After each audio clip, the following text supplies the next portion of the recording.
Carlos, te cuento a vos que desde principio de año, los días miércoles entre 6 y 7, están todas las maestrías dando clase y estoy dando una suerte de un ciclo de conferencias internacionales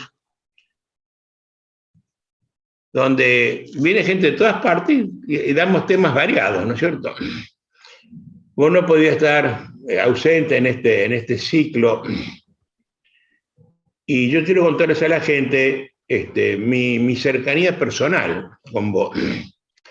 Carlos Parma, para mí el Charlie Parma, es un hombre mucho más joven que yo, camarista en lo penal de menores de Mendoza, disertante increíble, hombre que sabe derecho penal como pocos, y que yo conocí hace unos años, bastante ya, éramos mucho más jóvenes los dos.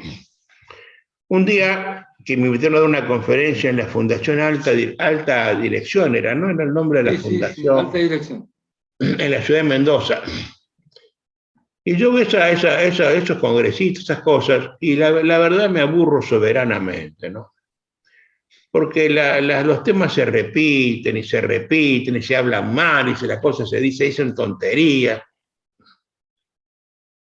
Y a mí a veces me molesta, entonces me pongo a leer un libro, Patoruzú, cualquier cosa. Pero allí encontré un tipo joven que decía cosas sensatas, las decía muy bien.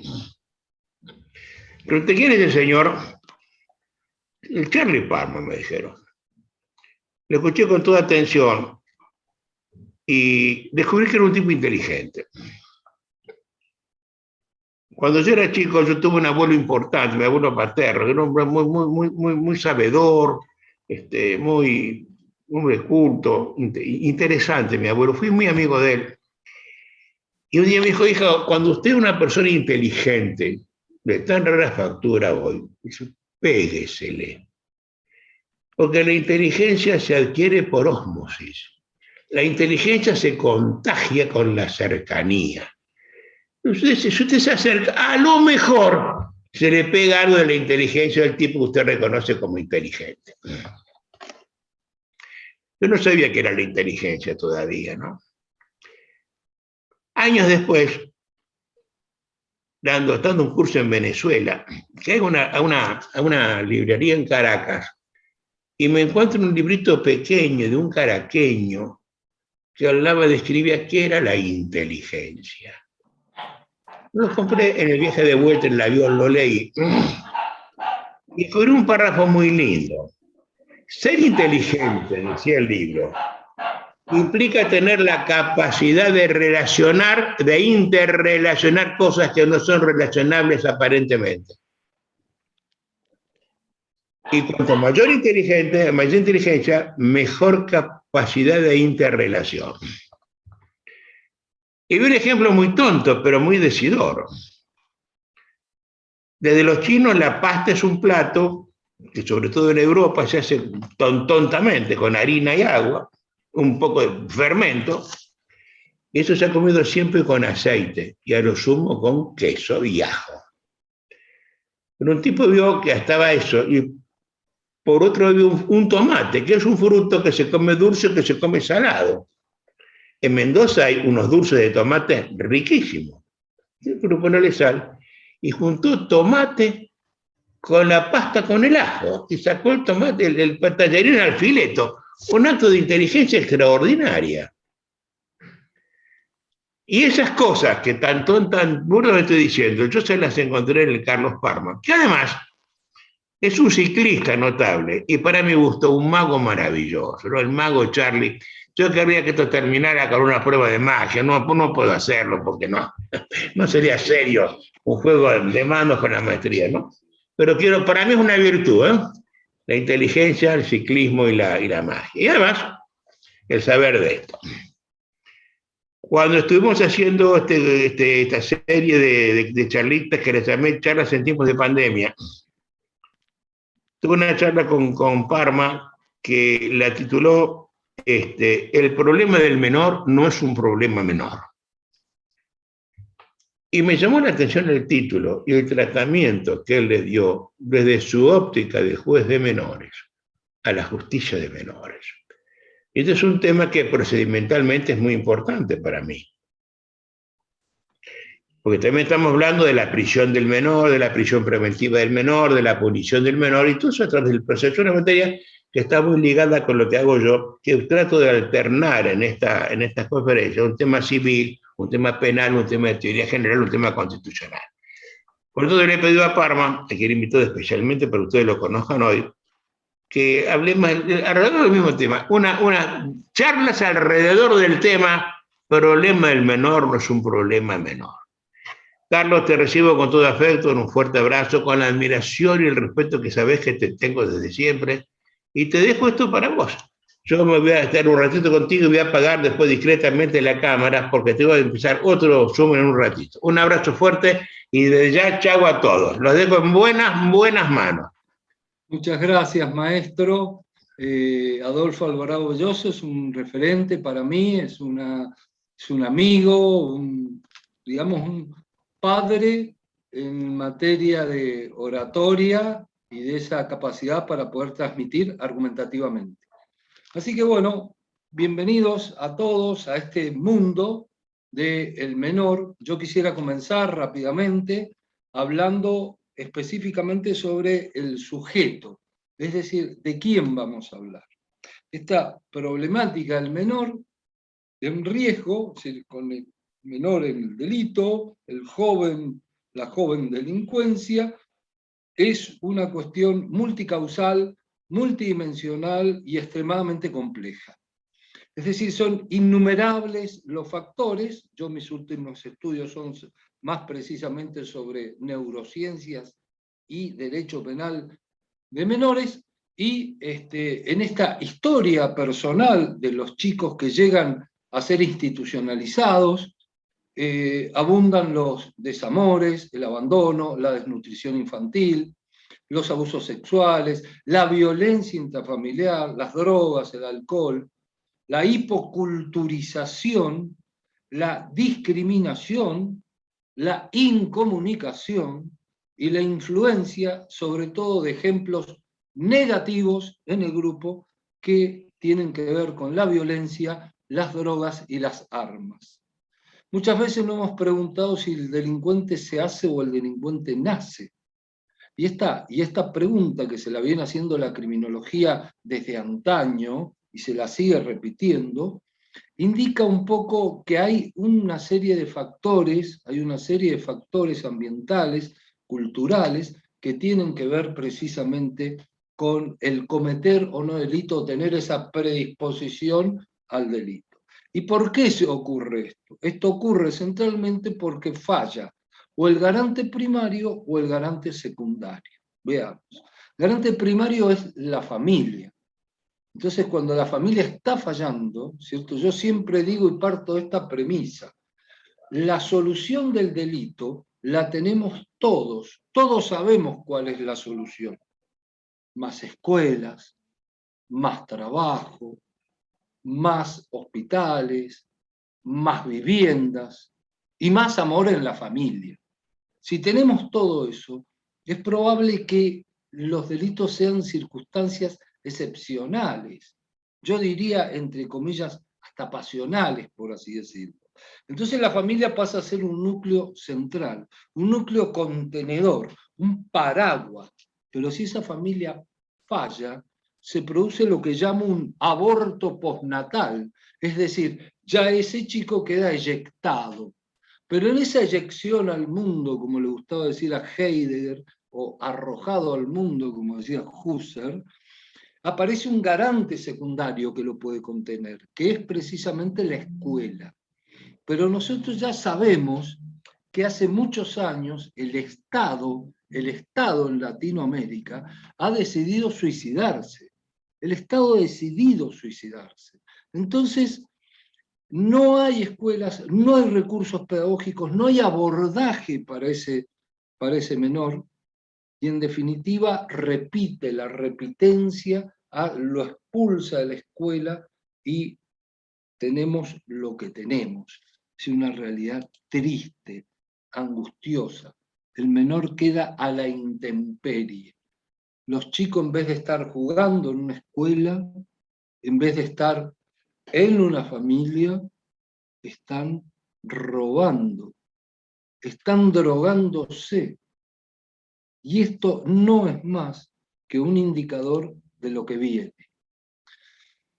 Cuando nosotros pretendemos de alguna manera solucionar esto con el control institucional, digamos, o sea, con la internación, aparece que no existe en esa primera fase una estrategia resocializadora, precisamente porque no hay planes, no hay políticas públicas que conduzcan a la inversión en la niñez. Y esto es tan así porque los políticos en Latinoamérica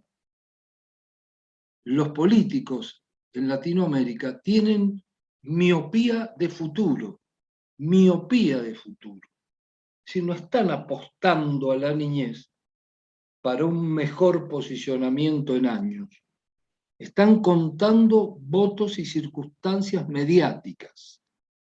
Entonces esta estrategia resocializadora falla y hace que, indudablemente, los chicos vuelvan a quedar a la intemperie. Y les he dicho, el Estado, en materia de prevención, se ha suicidado. Y a nosotros nos da la impresión de que el Estado es un muerto que le siguen creciendo los pelos y las uñas. O sea, nosotros creemos que está vivo, pero está muerto. Como le crecen los pelos y las uñas, nos da esa impresión. Y ahí aparece la problemática dura, digamos, lacerante del menor. Y no es una hipérbole decir que estamos ante la tragedia más grande que puede tener un país, que parte directamente de una premisa con una Latinoamérica rondando el 50% de pobres, más allá que los estados se peleen entre ellos a ver quién tiene menos, y hasta falseen los datos, hace que evidentemente con ese punto de partida tenemos problemas en la desnutrición infantil, que produce muertes por goteo en Latinoamérica más grandes que hasta inclusive algunas pandemias. Y estos factores de riesgo para delinquir son personales, familiares, comunitarios, sociales, económicos. No voy a ahondar en esto porque intento llegar al punto de partida para que ustedes vean con qué sujetos, de qué sujetos estamos hablando. Es decir, estamos hablando, en definitiva, de un sujeto absolutamente necesitado, de un sujeto absolutamente vulnerable. Y si queremos apostar por el progreso del país, yo me he metido mucho con los estoicos a nivel filosófico, ¿no? 5 siglos antes de Cristo, Zenón de Citias, Epicteto, entre otros, ¿no? Marco Aurelio. Pero centralmente decían, nosotros tenemos que ser mejores, porque si nosotros somos mejores, el país también puede ser mejor, lo que nos rodea puede ser mejor. Entonces hay algunos puntos para tratar, y me parece bien comenzar diciendo esto. Estamos ante un sujeto absolutamente vulnerable y en condiciones muy difíciles para poder abordar. Entonces, el primer punto de partida, que tiene que ser para cualquier operador, llámese abogado, llámese fiscal, llámese juez, es ver qué es esto del interés superior del niño. No porque se me ocurra expresamente a mí el interés superior del niño, sino porque lo que quiero llegar con el interés superior del niño es que centralmente llegar a que es una manda de orden convencional y no programática, o sea, no necesita nada el interés superior del niño. El interés superior del niño se tiene que aplicar y listo. O sea, no necesita que nosotros digamos interés superior del niño, a dónde está la norma y cuál sería la norma operativa, es esa. En definitiva, este interés superior del niño, que yo lo voy a tomar como digamos, punto de partida, ¿no? Un punto de partida, sería lo siguiente, como para poder más o menos entender.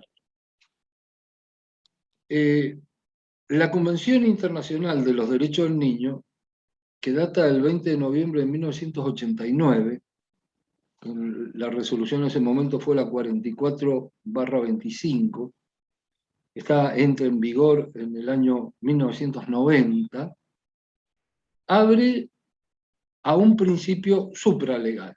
¿Se entiende? Supralegal.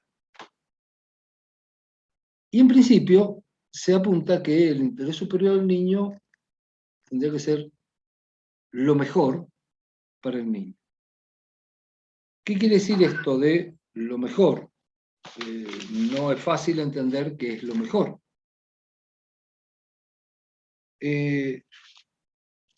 La cuestión sería la siguiente.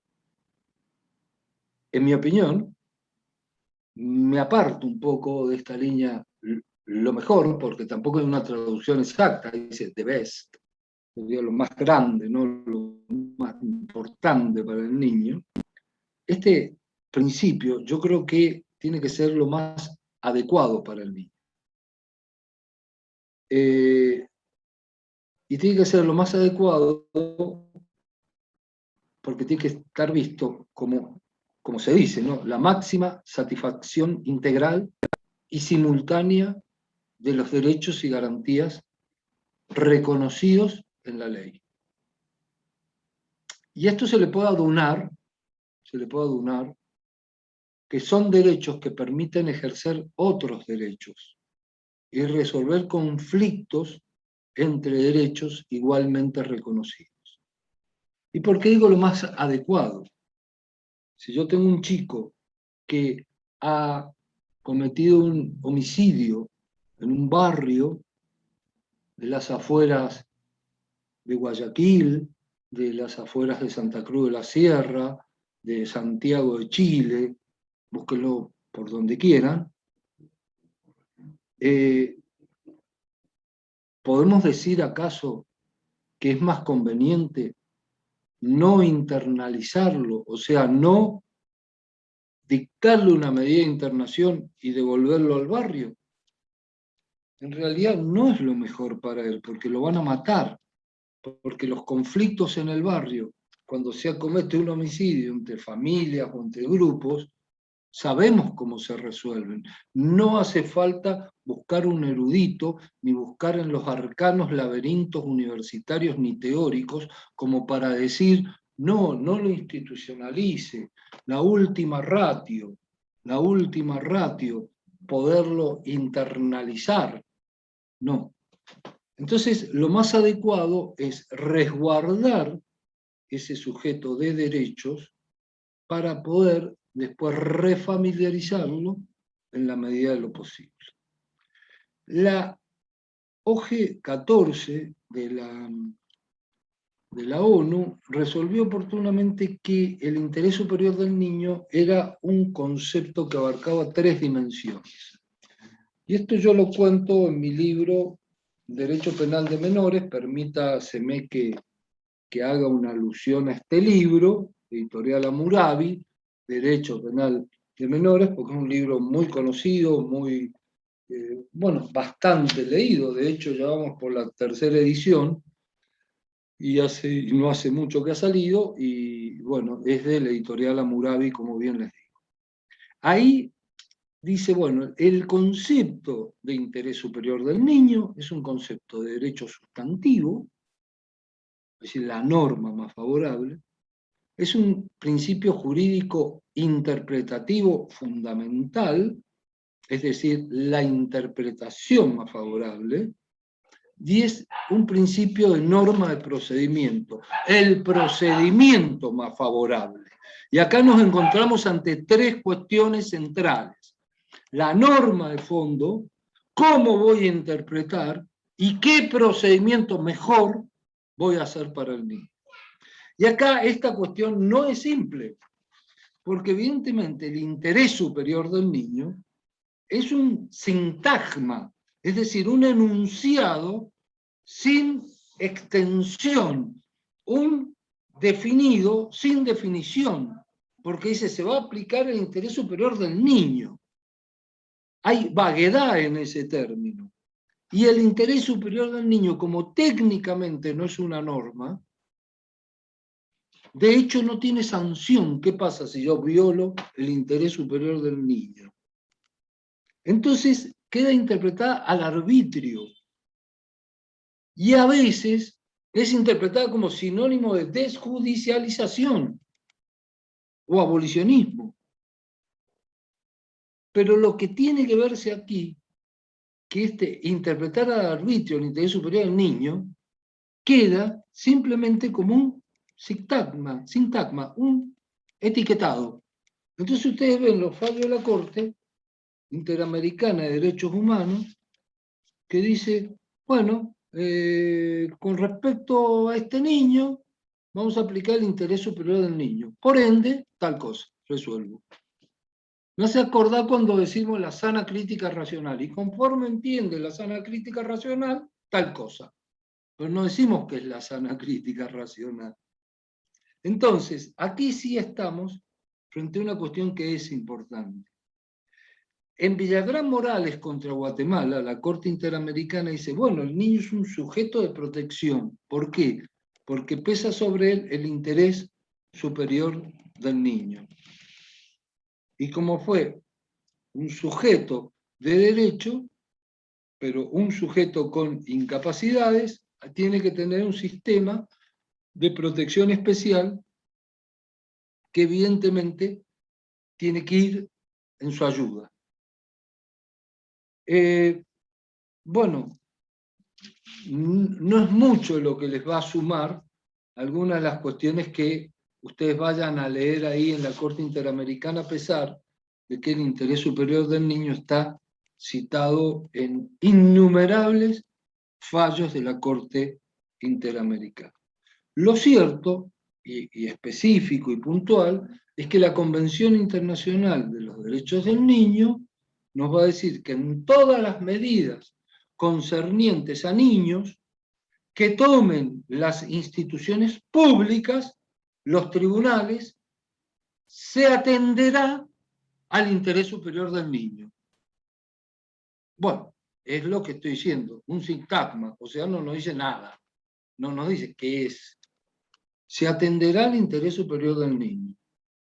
Entonces el juez tiene que realizar una tarea ciclópea de valoración, tal vez sea una norma con elementos valorativos en ese tipo, y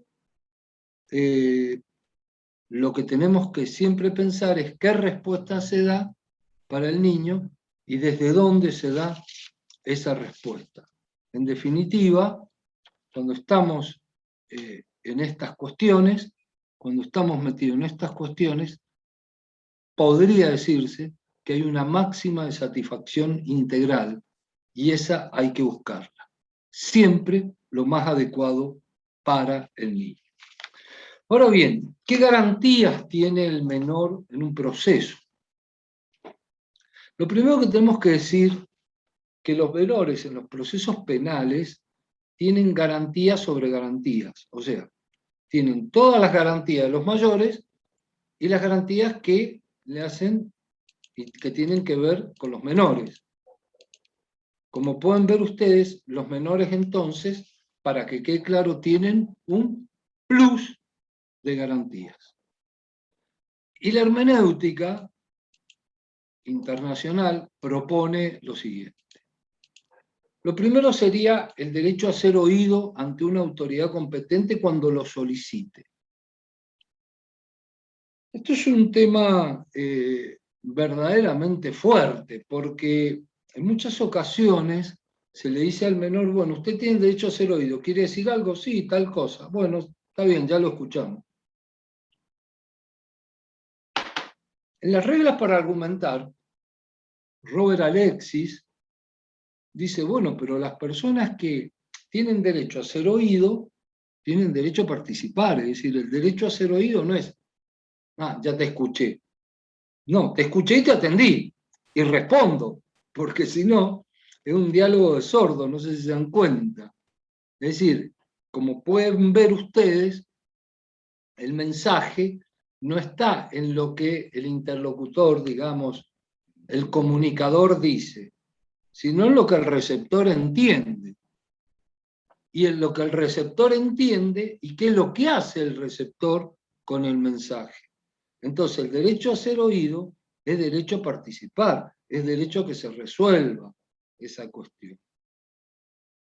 Que su opinión sea tomada primordialmente en cuenta a el momento de tomar una resolución.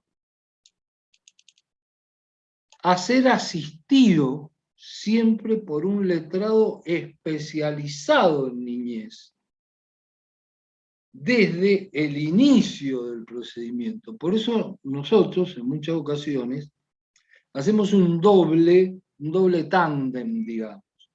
Le damos el derecho a que elija a su defensor y un defensor público que se llaman asesoras de menores que están ahí en una tutoría. Y esto se transforma en triple, porque el niño también llega a los tribunales con la asistencia de sus padres, de un hermano mayor o de una persona de confianza.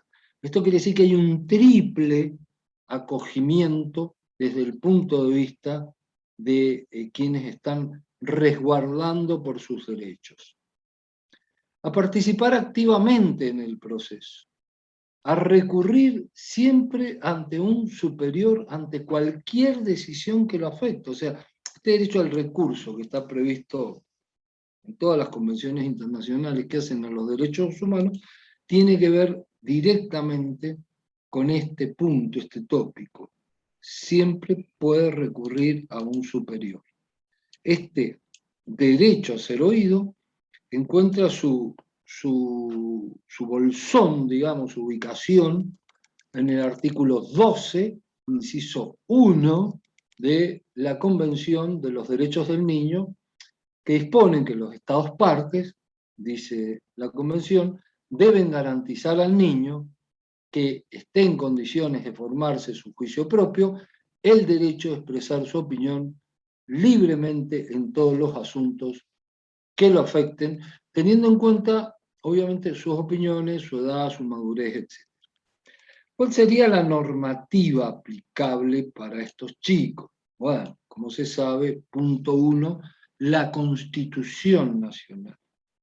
Punto 2, la Convención sobre los Derechos del Niño.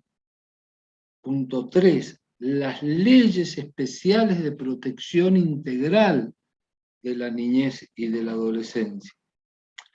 Y muy conocidas son las reglas mínimas de Naciones Unidas, que se llaman las reglas de Beijing, las reglas de Naciones Unidas para la protección de los menores privados de libertad, que son las directrices de las Naciones Unidas que hacen a la prevención de la delincuencia juvenil, son las directrices de Riad, que se llaman, las reglas mínimas de las Naciones Unidas sobre medidas no privativas de libertad, que son las reglas de Tokio, las reglas de Mandela, que son muy conocidas en materia de privación de libertad, y bueno, y los códigos penales, los códigos procesales, las leyes especiales de menores. Un hecho muy importante es la temática de la internación. Podemos decir que los chicos tienen que ser llevados a la cárcel, que los chicos tienen que ser sometidos a prisión preventiva. Comúnmente se comete un error. Los chicos tienen que ser sometidos a internación en el caso de privarlos de su libertad. Internación no es prisión preventiva. Hay elementos absolutamente dispares, absolutamente dispares. En primer lugar, la internación es en un lugar especializado para resocialización, rehabilitación y tratamiento tutelar del menor. En tanto, la prisión preventiva se puede pasar en una cárcel. Hay un sujeto especializado y para la prisión preventiva no hay un sujeto especializado. Hay un juez que toma una decisión y tiene una especialización. En tanto, del otro lado, el juez no requiere más especialización que, que la que le puede dictar cualquier norma o cualquier cuestión que ustedes se puedan imaginar, pero es decir, de acuerdo a cada país como sea designado el juez. Con esto, un poco tenemos que dejar en claro que la medida de internación no es una prisión preventiva. La prisión preventiva se materializa porque puede existir sobre el sujeto una suerte de peligro por el cual puede obstaculizar el proceso o la prueba, o bien darse a la fuga. Estos son los dos principios que se fijan en TIBI, en la Corte Interamericana, en el fallo TIBI. Es decir, una cautelar represiva es prisión preventiva. La internación es un tratamiento tutelar que tiene un fin determinado, tiene un sujeto determinado, se materializa en un espacio, que son todos espacios que siempre son de alguna manera abiertos, semiabiertos, digamos, tiene una cantidad de tiempo muy, muy limitado y tiene cualidad en las garantías,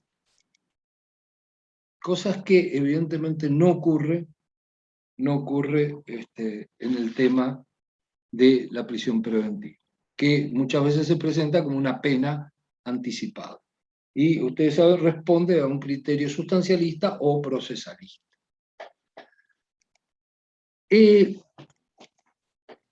Los criterios a seguir en materia de menores siempre son criterios que guardan una estrechísima relación con la libertad del menor. Entonces, mientras el menor pueda estar en libertad,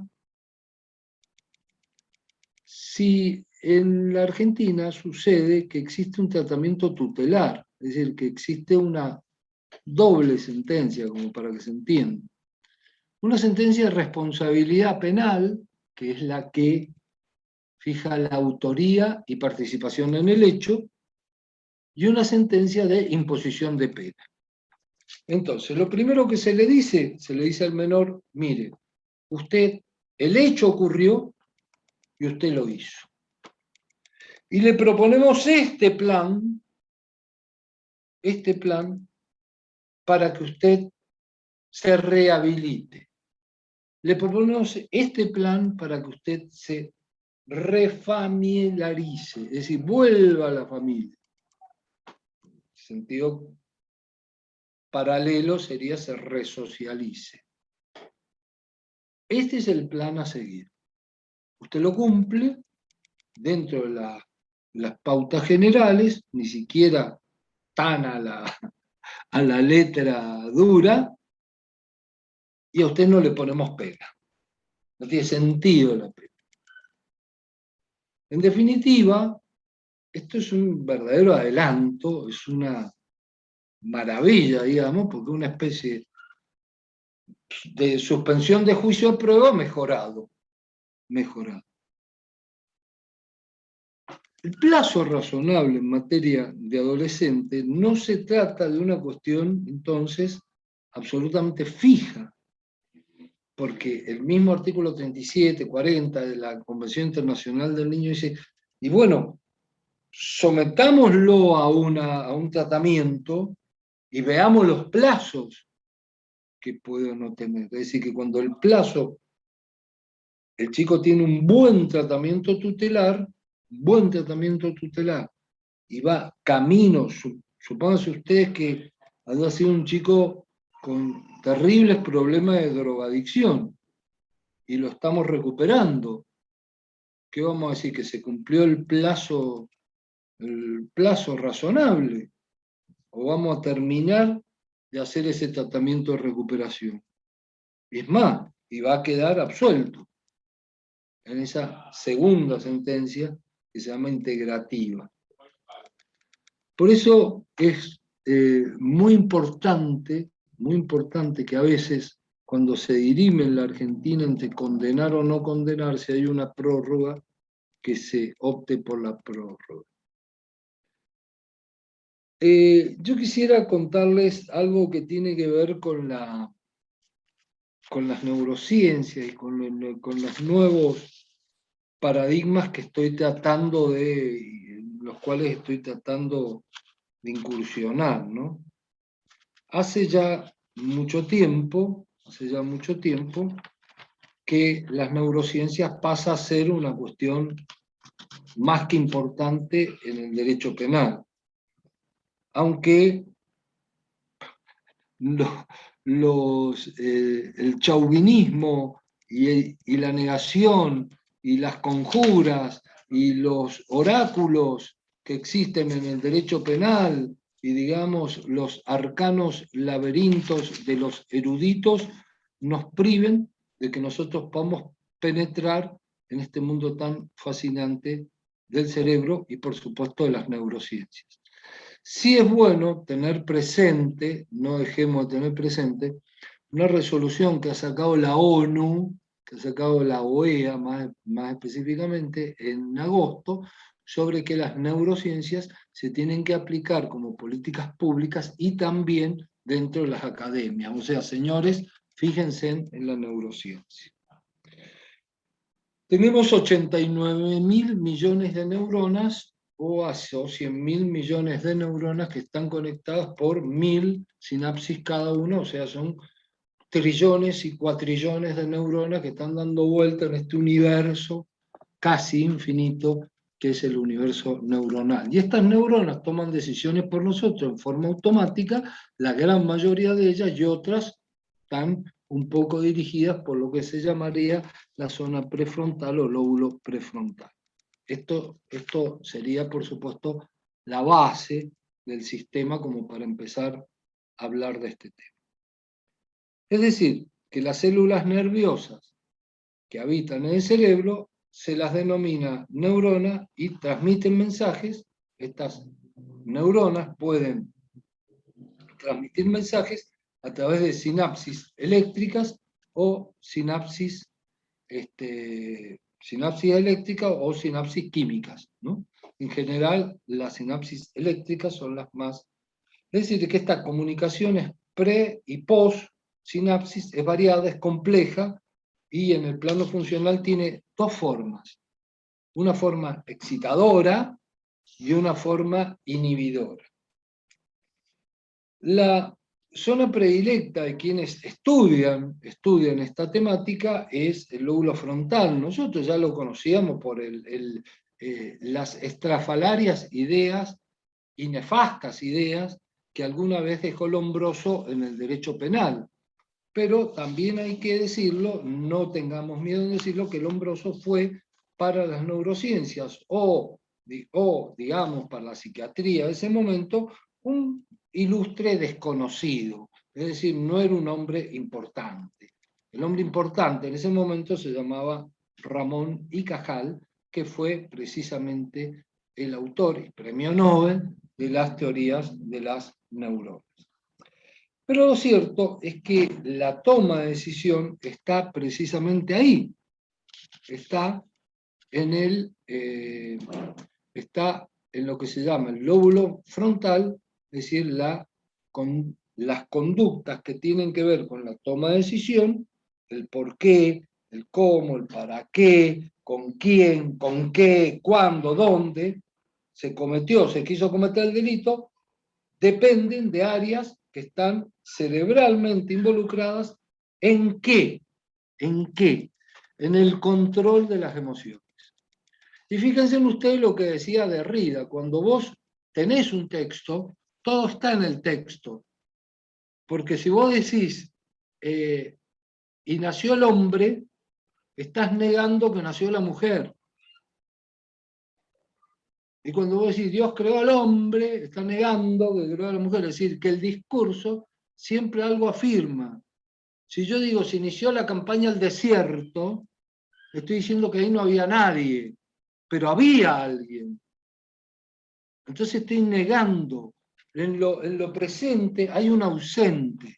Y cuando la teoría del delito se larga a explorar y se larga a dominar el derecho penal, dice que es un sistema racional para aplicar la ley penal. Es decir, niega las emociones. No hay emociones en el derecho penal. No hay emociones en el derecho penal. Y esto es una barbaridad. Una barbaridad. Va a haber que corregirla en algún momento. Porque tomamos resoluciones emocionales. Es decir, somos hombres centralmente emocionales. Mujeres centralmente emocionales. Y estas emociones, ¿con qué tienen que ver? Tienen que ver precisamente con la problemática del menor, que son las conductas agresivas, la agresión impulsiva. Y es bueno que se diga que la neuroplasticidad existe y por ende existe esta posibilidad de resocializar y refamiliarizar para que no se conviertan en diablos los menores. Entonces, este cerebro humano que dirige toda la actividad mental desde los procesos inconscientes hasta los pensamientos más elaborados, interpreta la información que viene de los sentidos. Ahora, ¿de dónde parte el pensamiento? La conciencia, la interacción social, la creatividad, el libre albedrío y las emociones. ¿Cuál es el punto de partida? ¿Dónde están? Existe el libre albedrío. Y este tema es un tema central para las neurociencias porque se debe un poquito al experimento que hizo Olivet en 1983, donde ya había actividad neuronal antes de ser conscientes. Entonces, ya ahí tenemos un problema. Es decir, hay resoluciones que se toman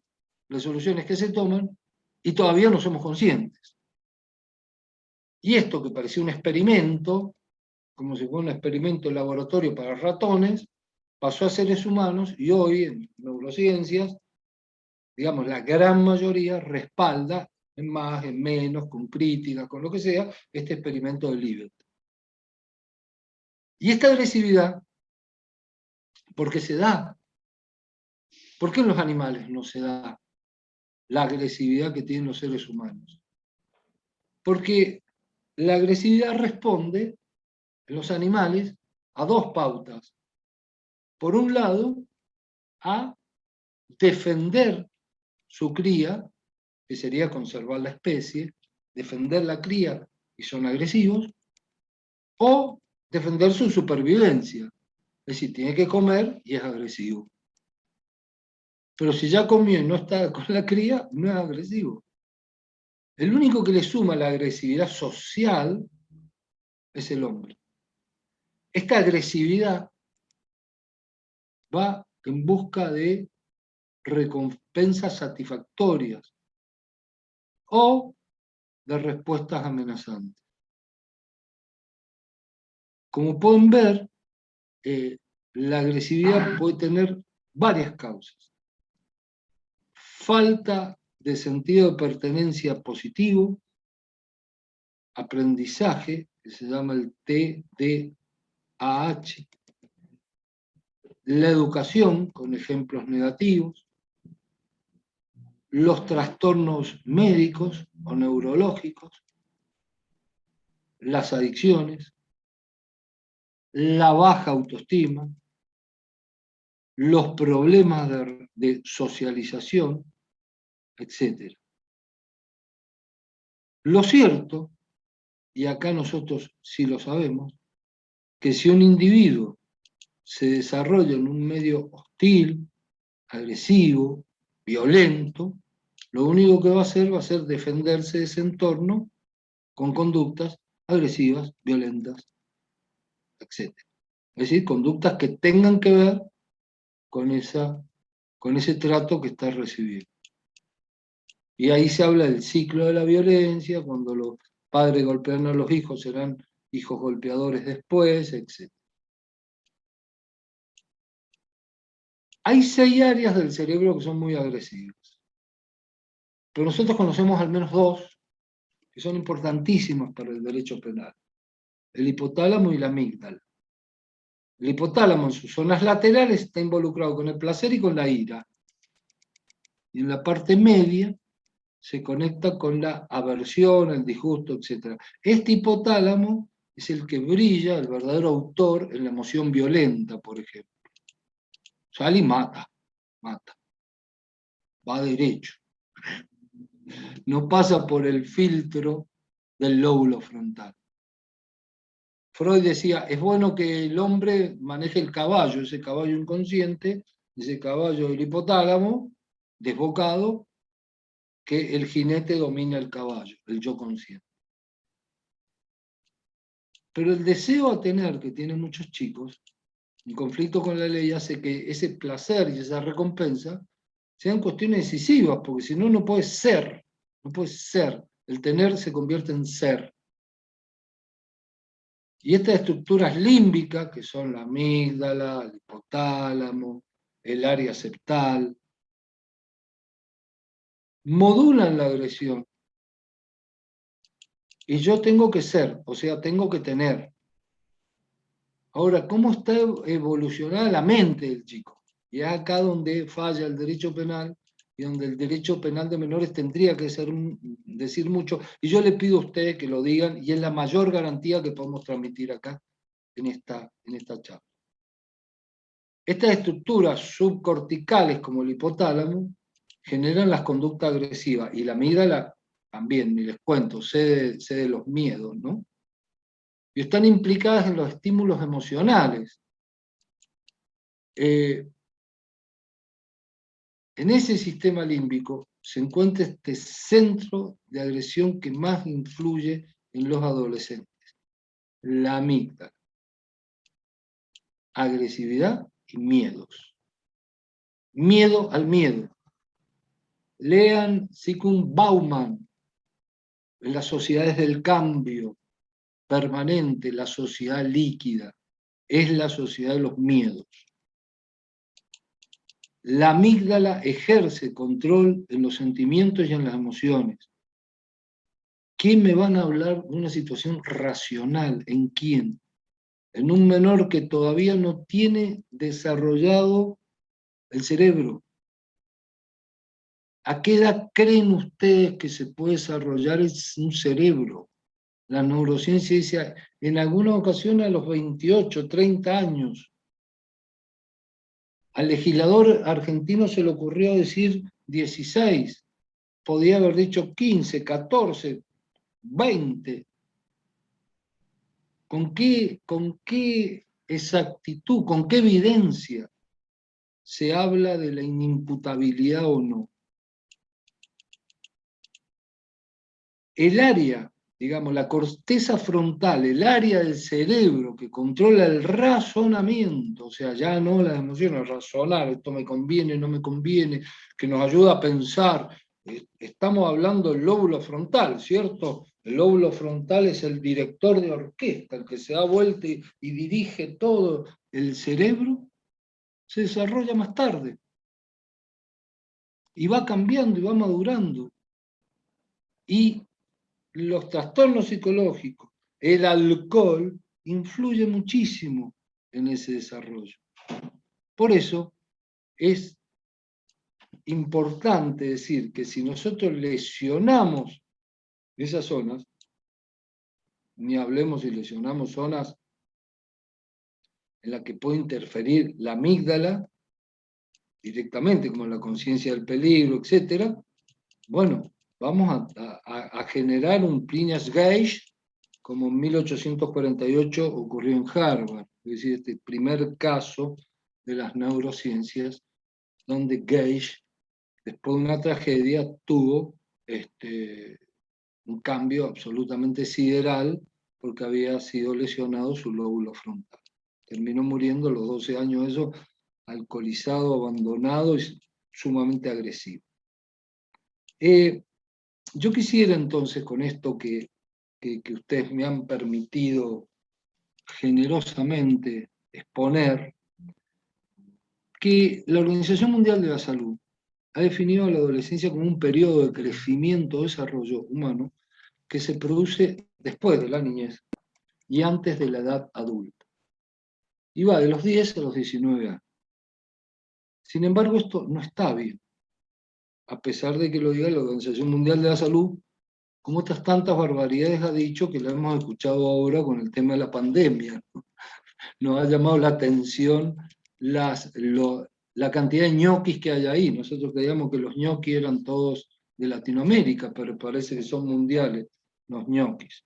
Ñoqui se llama aquí a las personas que ocupan un lugar sin ningún bagaje intelectual y de mérito. El proceso de materia blanca en la corteza prefrontal se produce a través de la mielinización, una palabra un poco compleja, mielinización en la adolescencia. Es decir, está la corteza prefrontal, materia blanca. Y este proceso es complejo. Y el joven, con ese proceso, tiene mayor conectividad neuronal. Es decir, en esa adolescencia, este universo está lleno de colores. Las neurociencias con sus imágenes, con positrones y resonancia magnética y computacional y transcraneal y atómica, han logrado ver un cerebro en vivo. Entonces, aquí está uno de los primeros temas. Cómo los cambios socioemocionales ocurren en la adolescencia. Como bien afirman dos extraordinarios científicos, Bandura y Bronfenbrenner. Ningún determinante biológico está solo. Es decir, el contexto social, familiar, religioso, educacional, están. Y cumplen una formación en el rol, un rol bastante decisivo para el niño. Pero nosotros tenemos que ver que la infancia se ha cortado y se ha alargado la adolescencia. Es decir, los chicos ya son adolescentes rapidito, a los 10 años ya son adolescentes, y cuando uno quiere acordarse, viven en la casa de los padres, ¿cierto? Acá siempre digo yo, ¿saben por qué Cristo, Dios, es latinoamericano? Porque hasta los 33 años vivió en la casa de los padres. Es decir, los chicos siguen viviendo en la casa de los padres. El ritmo súbito de los cambios hace que la sociedad sea más compleja. Ahora hay un filósofo muy moderno, un filósofo surcoreano, Lang, que dice, bueno, los chicos se han transformado en amo y esclavo de sí mismo. O sea, explotador y explotado. Explotador y explotado. Esos son. Presión, presión, presión en la sociedad de consumo, como él le llama. Tienen mayor tiempo para disponer de sí mismo. La velocidad exponencial en los tiempos posmodernos no es bueno. Todo tiene que ser ahora. Hay cambios en la estructura y el modelo familiar. Es decir, que el aprendizaje ha variado. Ahora bien, la familia, que yo les hablé al principio como primer garante, ha variado, falla, padres, hermanos, abuelos, primos, los pares, los amigos, los adultos guías no lo son, hay falta de maestros, los espacios deportivos no están de una manera anónima o de una manera ad honorem como estaban en épocas remotas. No hay espacios de relajación, no hay espacios de arte, no hay espacios de la meditación que puedan hacer. Por eso, en los menores hay una impronta de inmadurez y está aceptada científicamente en el plano de la toma de decisión para inhibir respuestas inapropiadas o ponerse en lugar del otro. Esto es lo que les está faltando, falta de empatía. Y el cerebro adolescente muestra una interconectividad mucho más prolífica, por eso que la del adulto, por eso en la porción que hemos llamado giro cingulado anterior, no hace más que el chico actúe de manera menos reflexiva. Con esto quiero decirles que cuando hablamos de que los menores son sujetos a la imposición de una pena, deberíamos ser justos y decir si estamos dictándole una pena a una persona que tiene el cerebro absolutamente desarrollado y maduro. Con esto les dejo una última impresión. Yo tengo varios fallos en mi cámara referida a la atenuación por estas cuestiones, a tratar de interpretar normas en favor del menor, que puedo poner a disposición si lo necesitan. Pero me voy a quedar con estos 5 minutos finales por si hay alguna pregunta, diciéndole antes de finalizar que un mundo mejor es posible. Un mundo mejor es posible. Y es posible con una niñez y con una adolescencia que tenga futuro. Futuro que esté jugando, que esté estudiando y que esté trabajando. Muchas gracias. Quedo a disposición para alguna pregunta.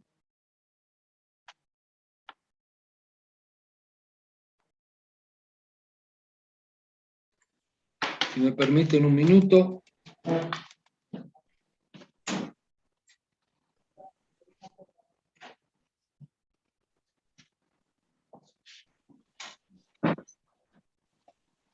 Bien, ahora sí, no sé si están habilitados los micrófonos para alguna pregunta, y si no, yo estoy cumpliendo prácticamente con la hora que me fijó el maestro Alvarado Belloso para...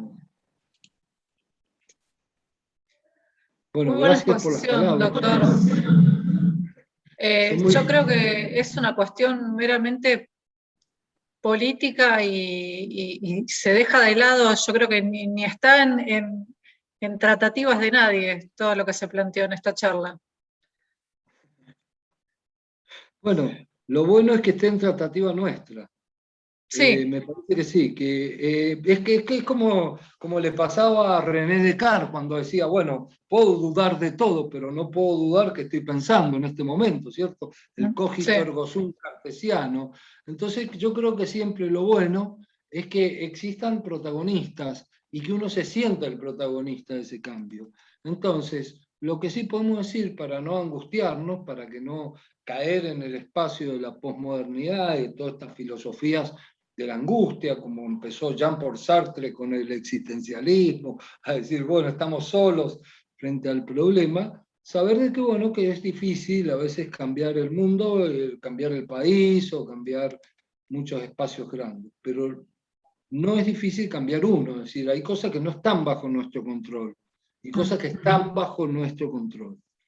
Y a mí me parece que yo he logrado este cambio de poder decir, bueno, yo me siento bien porque lo que yo tengo bajo mi control, que puedo aportar, lo he podido hacer. Entonces, está bueno la toma de conciencia, está bueno saber que estamos hablando de chicos con problemas inmensísimos, que no es la solución decir, bueno, lo que sería la fácil, no pongamos pena, no no internemos, o sea, ir al abolicionismo, digamos, a la desjudicialización, una salida bastante fácil porque es como decir, no me hago cargo, o no tengo nada que ver. Y a mí me parece que la cuestión no va por ahí, la cuestión va por hacerse cargo, porque los chicos sepan que son responsables, y nosotros que sepamos hasta dónde, de quién estamos hablando, por lo menos de qué sujeto estamos hablando. O sea, si estamos hablando de un sujeto que tiene el cerebro desarrollado plenamente, o estamos hablando de un sujeto donde lo emocional termina privando sobre lo racional. Por eso, sé que la última conferencia que di en la Academia Nacional de Ciencia hablaba de eso, de la teoría del delito y las neurociencias, cómo la teoría del delito captura esto, y en definitiva no le deja las emociones. Por eso se habla tanto en estos últimos tiempos de las emociones, ¿no? Y a mí me parece un tema central, porque las emociones, como bien dice Damasio, con el marcador somático son las que en definitiva nos hacen definir la toma de decisión. Es decir, nosotros tomamos una persona, un trabajo, porque nos parece una persona de confianza, no porque esté llena de títulos. O sea, la tomamos por una cuestión emocional, no la terminamos tomando por una cuestión. Y esto se puede ver muy claramente en lo que en la neurociencia se llama el juego del ultimátum. Es decir, cómo tomamos resoluciones emocionales. Así que bueno, esto me parece... Sí, es un tema que yo creo que los actores judiciales no lo ven de ninguna forma, esto que está planteando usted. O son muy pocos los que lo ven y lo tratan de incorporar.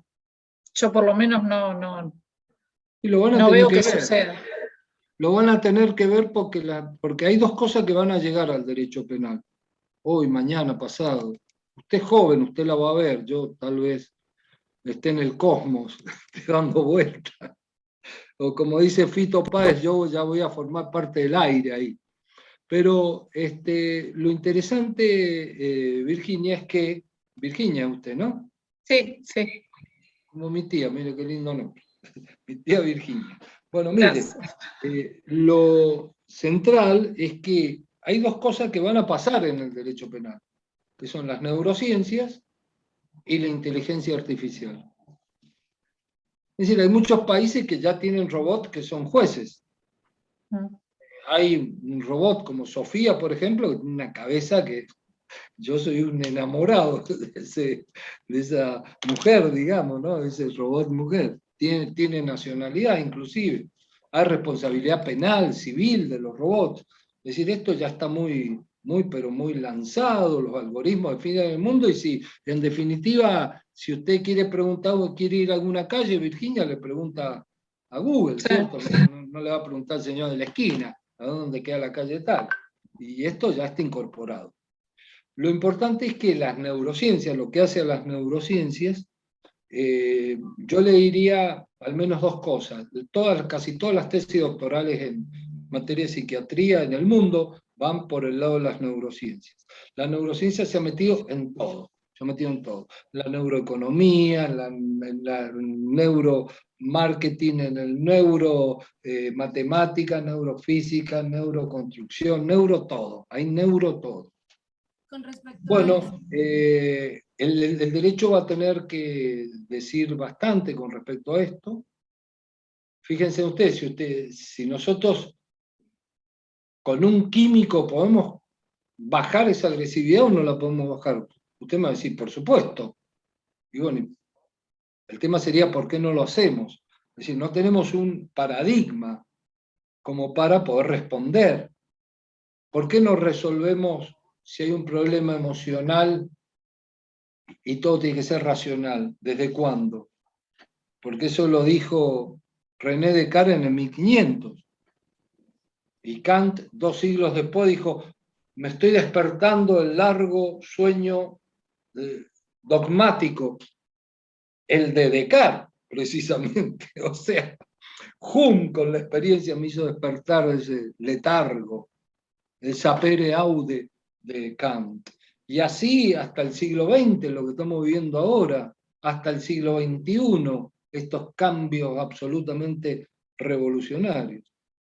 Fíjese usted, tenemos un código penal del siglo XIX, en general, porque vino con la Ilustración, 1800. Nosotros tenemos en 1921. Tenemos los jueces, son del siglo XX. Las normas del siglo XX. Los códigos procesales del siglo XX. Y tenemos los problemas del siglo XXI. ¿Qué estamos dando? Respuestas viejas a problemas nuevos. Entonces, así como llegó Google, y nadie creía, nadie quiere en este momento, hoy te operan el cerebro desde Alemania, una computadora, y vos estás acá, y te operan, y te opera un robot. Es decir, esto va a pasar. Yo creo que la mente se va a poder leer en mucha medida. Se va a poder escanear un cerebro. Y si esto sigue así y la evolución va al ritmo que va ahora, que en estos últimos 10 años se ha descubierto más el cerebro que en toda la humanidad, vamos a poder escanear la memoria, que es un tema mucho más complicado, del cual podríamos hablar muchísimo tiempo. Entonces, con esto me parece que vamos a poder saber dónde estamos parados. Si estamos parados frente a una persona que pudo decidir y tomar esa decisión, porque el tema está si somos libres o no somos libres. Este es un problema tremendo, un tema que se ha discutido desde la Grecia antigua, ¿no? No hay filósofo que no haya discutido este tema. ¿Somos libres o no somos libres? Y hoy Libet dice, bueno, no somos libres, o sea, hay un determinismo neuronal que nos está marcando. Y cuando decimos no hacemos lo que queremos, sino que queremos lo que hacemos, dicen ellos. Es decir, cuando el lóbulo frontal ya tomó la decisión y está haciendo algo, ya el cerebro hizo bastante, diría Gazzaniga. Entonces, hay una tarea cerebral previa que tiene que ver con las neuronas y con la genética. Hay una formación cultural o social y hay lo que sería la experiencia. Todo eso hace a la toma de decisión. ¿Realmente puede ser en un adolescente? ¿O el bombardeo químico lo ciega? Y si lo ciega, ¿hasta dónde? ¿Por qué le damos el beneficio en esta norma, como digo yo, antropocéntrica, machirula, de la emoción violenta? Al tipo, claro, ¿por qué se hace la emoción violenta? Y para que los tipos maten a los amantes, tranquilo. Porque está mal que una mujer tenga un amante. Ahora, si un tipo tiene un amante, no está mal. Entonces, como pueden ver ustedes, evidentemente, el derecho penal está construido por hombres, para hombres, y con una política, pero eso se ve si uno es capaz de construir. Si uno es capaz de construir. Entonces, el derecho penal también está hecho para no entender al menor. En cierta medida hay que deconstruir bastante ahí también. Así como hay una revolución del género, debería haber una revolución juvenil. ¿No ven que hay algunos equivocados, por no darle otro calificativo, que dicen que los menores tienen que ir a juicio por jurado también? Y sería una barbaridad, porque además es una contradicción en sí misma. Si el menor tiene que ser juzgado por un tribunal especializado, y lo dice la Convención Internacional de los Derechos del Niño, tendrían que haber 12 especializados para juzgar a ese menor. Pero como el juicio por jurado es una persona que está siendo juzgada por sus pares, el juicio tendría que hacerse con niños, es decir, el jurado tendrían que ser niños. Ahora, si son niños los del jurado, ¿cómo van a ser jurados? Si para ser jurado tenés que tener 18 años, tenés que ser mayor de edad. Es una premisa importantísima. Y además tenés que ser un especialista para poder jugar a los niños, cosa que sería un imposible. Como pueden ver ustedes, quienes afirman eso no entendieron todavía lo que es la contradicción, o el principio de identidad, la lógica formal o el principio del tercero excluido, que eran los postulados no solo de Aristóteles, sino que también se puede leer mucho en este filósofo Arnio. Bueno, no los quiero agotar con esto y gracias Virginia por tu participación. Y te pido por favor que seas optimista, al menos por lo Sí. menos al menos por lo menos con tu cabeza. No, yo sí, pero yo veo mi entorno, por eso lo digo. Cuando veas muy complicado. Vos mejorá vos, porque en la medida que mejores vos, va a mejorar el entorno. Constanza quería hacer una pregunta, por lo que veo. Vos has levantado la mano. Debe ser para saludar. Sí. No, buenas tardes, profesor. La verdad es que me pareció muy interesante el tema que abordó y además muy fuerte, por sobre todo. En mi caso, en mi experiencia profesional, me ha tocado ver cómo desde adolescentes ya transitan los menores, digamos, en conflicto con la ley penal, y lamentablemente es como que es un camino que va creciendo, o sea, comienzan con expedientes tutelares, proteccionales, y es lamentable, pero a los 18 años terminan prácticamente con condenas de efectivo cumplimiento. Puntualmente lo que me genera una inquietud... ¿Dónde vivís vos y qué haces? Yo vivo en Ushuaia, en Tierra del Fuego. Bueno, sí. Tiene una triste historia ahí, así que vivís en un lugar con triste historia de derecho penal juvenil, lamentablemente. Sí.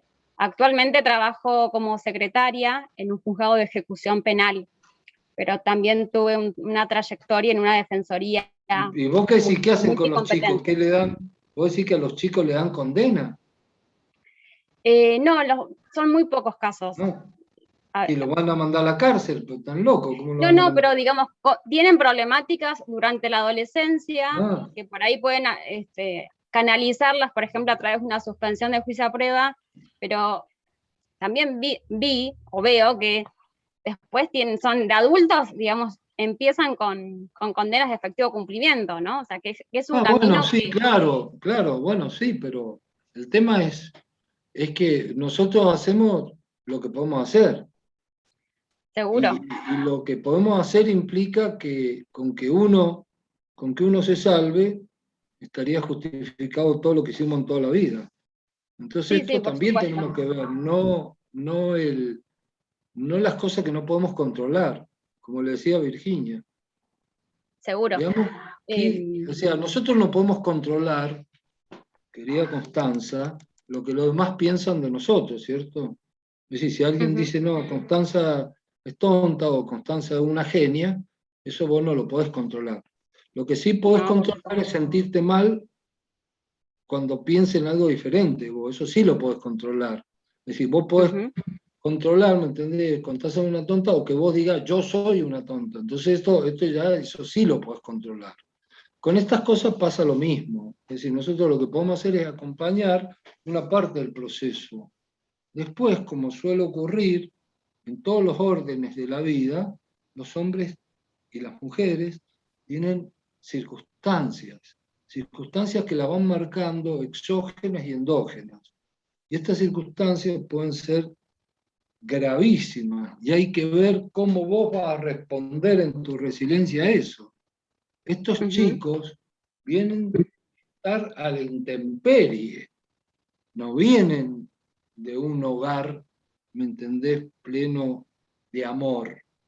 Entonces estas cuestiones son durísimas. Su respuesta es una respuesta mucho más difícil. Entonces no debe extrañarnos que continúen por ese camino. Una vez Sartre dijo, hay una frase tremenda que decía, el hombre no está condenado a morir, está condenado a vivir, que es peor, condenado a vivir. O sea, vivir esa angustia de la libertad y que tiene que salir. Muchos chicos que están institucionalizados encuentran en la institución un montón de soluciones. Lamentablemente lo digo, tristemente lo digo, que afuera tienen que comer, tienen que obtenerla, tienen que vivir, tienen que tener un techo. Es decir, este problema es un problema exageradamente complejo y que viene arrastrando al hombre en la humanidad, y una parva de filósofos y de pensadores notables han tratado de dar respuesta. Y nosotros no vamos a poder dar respuesta. Tenemos que saber lo que es un dilema, lo que es un anatema, es decir, como si estuviéramos atados a la estricta suerte de Shakespeare frente a la tumba. Es decir, esto no hay forma, pero el no hay forma nos hace bajar los brazos. Eso es muy delicado. Lo que podemos es ponernos de pie, con los brazos en alto y decir, yo llego acompañando acá, y llego bien, y llego con este plan, con este proyecto. Luego empieza un ser humano a andar en la vida, me parece, que va un poco por ahí. No sé si hay otra manito levantada, pero antes que nada le quiero agradecer las hermosas, estoy tratando de leer la hermosa onda que me están mandando algunos. Yo le pregunto, ¿por qué se circunscribe lo de la inteligencia en la neurociencia solo a los menores? ¿O por qué? Porque en definitiva yo entiendo que los principios que se aplican a los menores, en virtud de la neurociencia, son aplicables también a los mayores. Es decir, Sí, con por eso, supuesto. Lo que pasa es que yo, Carlos, estoy hablando de menores. Como me tocó una charla de menores, me metí ahí. Pero tienes toda correcto, la pero yo razón del lo que mundo, apunto es ¿no? que la cuestión, lo que pone en crisis la posición que usted pone de manifiesto es básicamente la pena. Y no sé si los sudamericanos en particular estamos preparados para revisar el sistema punitivo como herramienta de política criminal, digamos. Pues nosotros no tenemos nuestra cabeza preparada, así como se tiende a eliminar los loqueros, para llamarlo de cierta forma, eliminar las prisiones, que en definitiva lo único que han hecho es, digamos, especializar, son universidades de la delincuencia. En definitiva, la neurociencia va por ese lado, me parece a mí. Eso es lo que yo apuntaba al decir que los mismos principios son aplicables al ser humano en general. Es decir, comparado con la inteligencia, la inteligencia de las máquinas, de las computadoras, vamos a terminar siendo los incapaces en este juego de...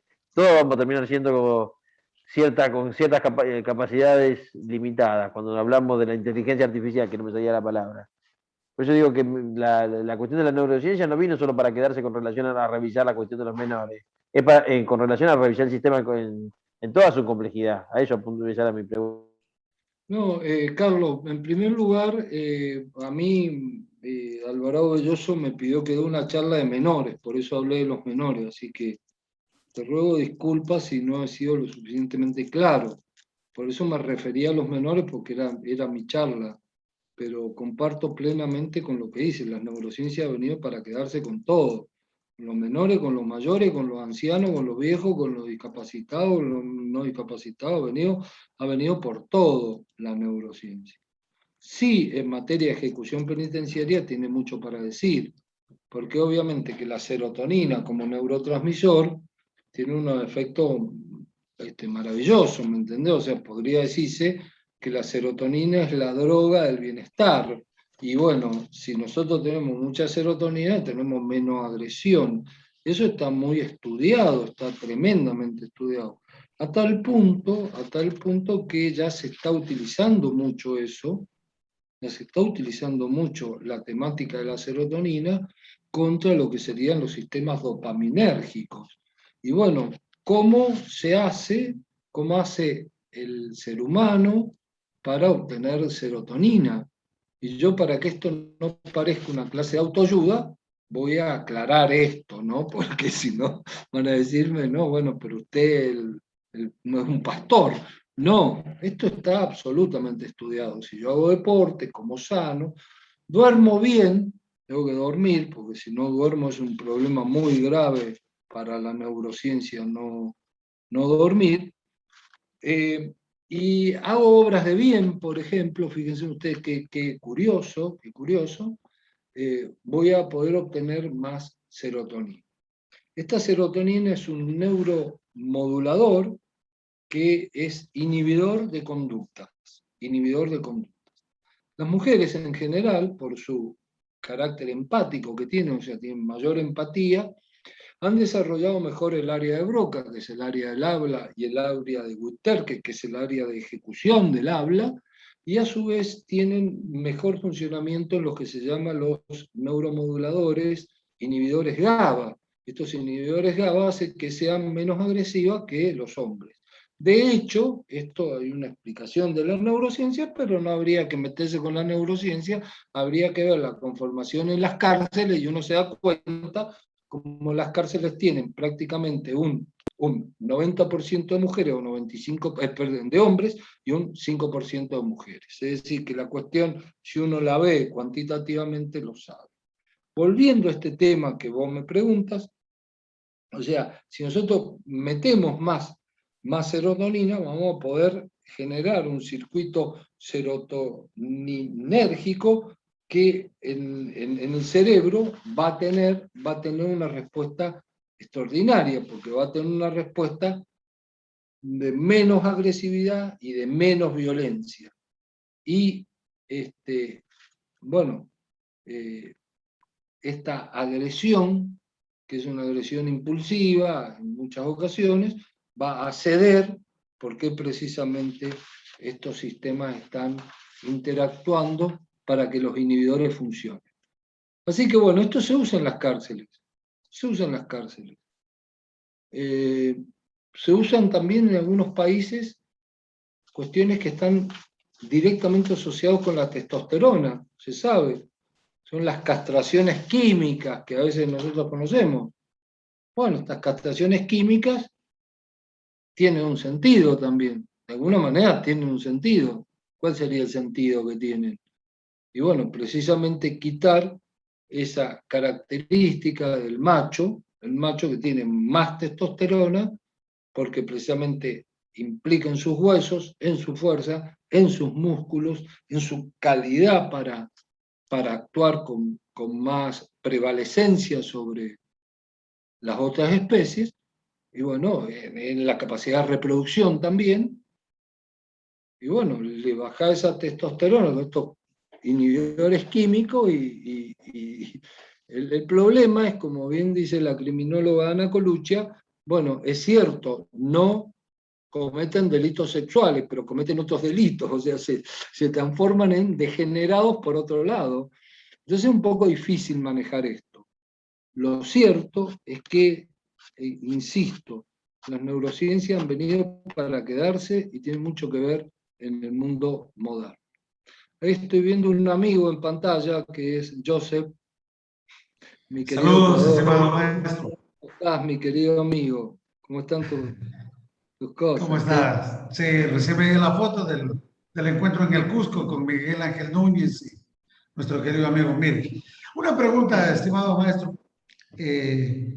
Lo que nosotros hablamos de la justicia restaurativa para adolescentes, tomando en consideración todo lo expuesto por usted, ¿permitiría de mejor manera eliminar un poco la violencia de los adolescentes sin llegar a ese internamiento que se lo hace, sino que más bien, tomando unas palabras que dijo anteriormente, darles un poco de cariño para que se sientan integrados a la sociedad y así evitar que esa violencia se siga degenerando aún más contra la sociedad? La aplicación de la justicia restaurativa nos ayudaría. Sí, claro que sí, pero para causas leves. O sea, la justicia restaurativa te sacaría los problemitas chiquitos. pero el núcleo duro del derecho penal sigue estando. Es decir, la justicia restaurativa es una aspirina para el derecho penal, pero no es